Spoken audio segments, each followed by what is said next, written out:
Hai mai pensato a quanto fragile possa essere la linea che separa una giornata normale da un dramma improvviso? Io sono Matteo e ti ringrazio per essere qui, sull'Isola in Forma. In questo video ti racconto la vicenda che ha sconvolto il centro di Sassari. La morte improvvisa di Donatella Sau, trovata senza vita dentro il suo circolo, in piazza Tola.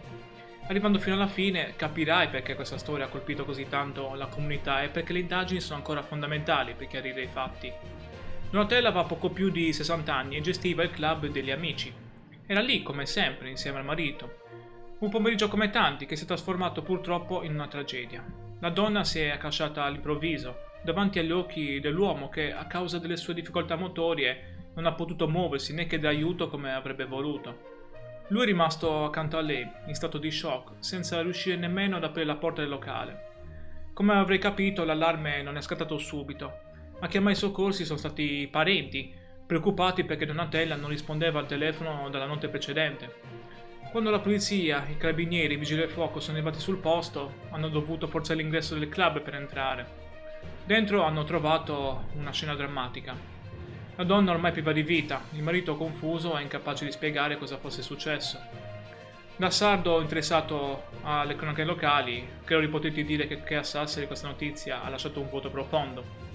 Perché Donatella non era una sconosciuta. Lei lavorava, partecipava alle tradizioni della città, aveva gestito il suo circolo fino alla festa dei candelieri, simbolo dell'identità di Sassari.